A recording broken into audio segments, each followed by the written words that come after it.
few spring components you do not want to lose is this for the trigger.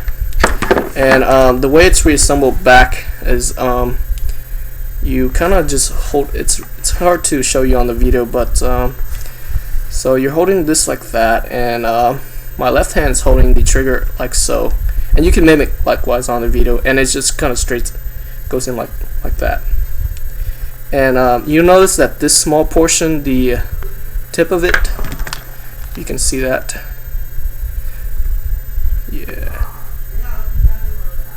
Yeah, that will fit perfectly into this groove area right here that they cut already. This area. So holding the trigger like so, just put this spring back with the long side facing your right hand. So this goes back in like that, and just kind of hold it down. As you press the spring down, you'll notice there's some slight tension on the trigger, and that's how the trigger is pushed back when you pull the trigger down.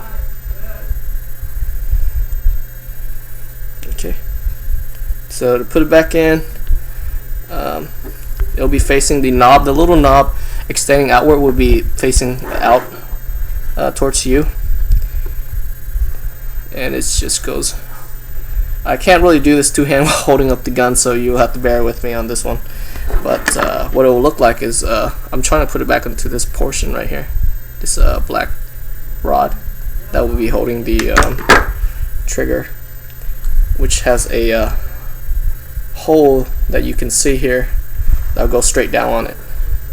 Now make sure you put back the trigger the way I told you so in the beginning.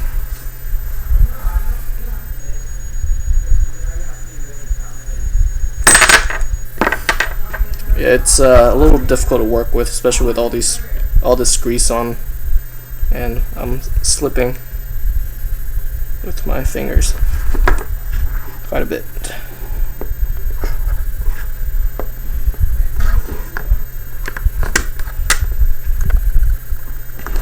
And it'll be reassembled like so, with the long tip of the spring pointing underneath, bracing against this part of the gun, the inner part of the gun, not extending out. It will extend out like that, but it should catch on the side of the gun right here, and so it'll be able to functionally move. Okay, and the next part, the tricky part, is this little neat piece right here.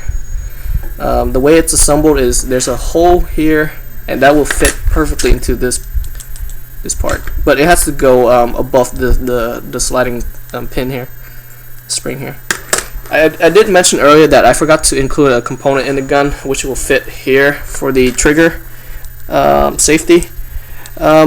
Functionally, it doesn't really affect the gun in terms of firing, but if you don't include it, it will stop your gun from having a functional safety. So yeah, just make sure you put this back however you can, which I can't really show you in the review because I don't have it assembled with me, and it's 600 miles away. So I'll go ahead and show you how to put this back. Remember what I said before, this trigger needs to be in the proper position. So push the metal knob here back, and then just kind of flip up the hammer, and it should just lock like so. So next thing is to have the hook facing up, because it will catch with the lower part of this rod right here, and this hole will come into the rod on the trigger. So it will be assembled like this.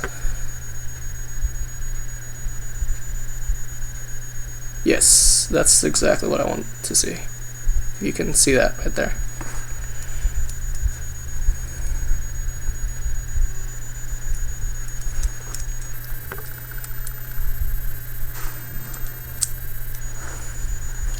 So this is how it will look when it's properly attached,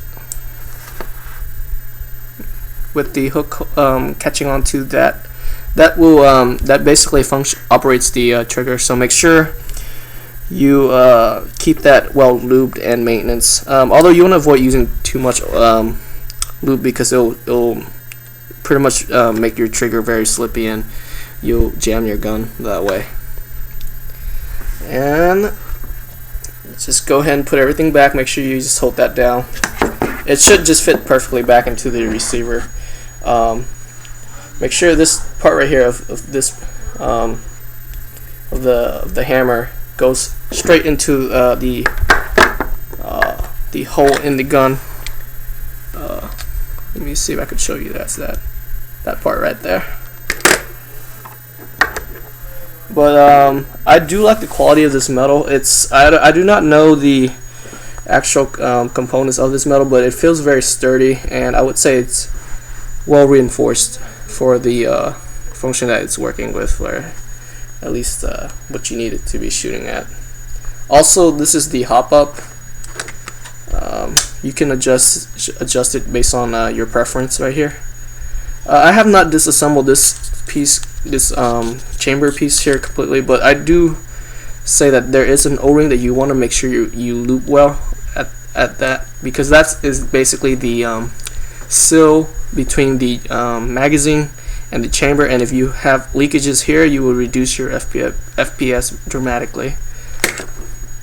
Okay, so that just goes straight back into the gun with the trigger going into the hole and the hammer rod going down into the frame like I showed earlier.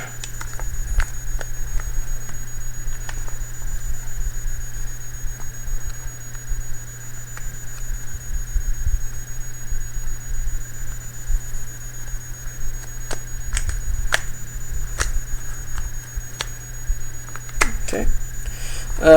One thing you do want to watch out for is make sure that this camera is really bugging me right there. Okay, you can see better. That the hole on this side, as you can see, that is, make sure it's not blocked, so meaning it aligns properly. That hole, and then another one on the back. That hole right there. Also is clear and is aligned properly. Should be able to just stick something straight through it. For the reassembly, just go ahead and follow the same step as the assembly, as the takedown part. You know, put back your the first thing you want to put back is the this rod piece right here, where it will hold the gun in place. So if you can't do it from one side, do it from the other side. Either or, it'll work. For my gun, it kind of works better on this side. This side with the trigger safety and whatnot, and just kind of press it down with the nail, or you use a metal rod that will stick in there. Next is to assemble this piece.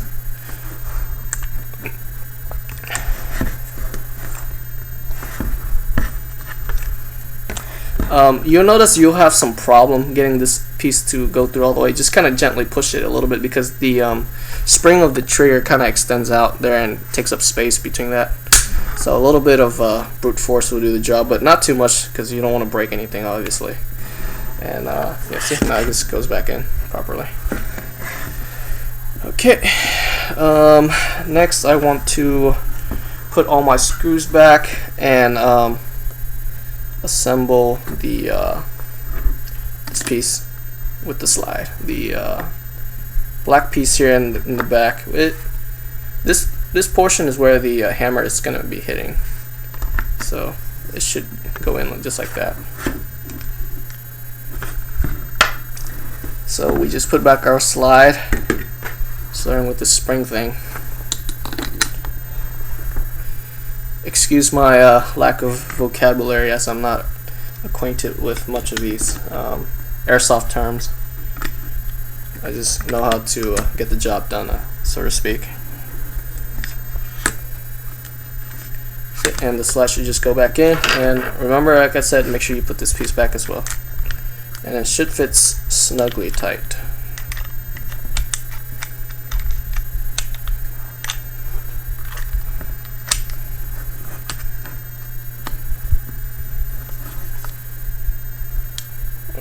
And the last part is just to reassemble all these screws here with respect to their proper size.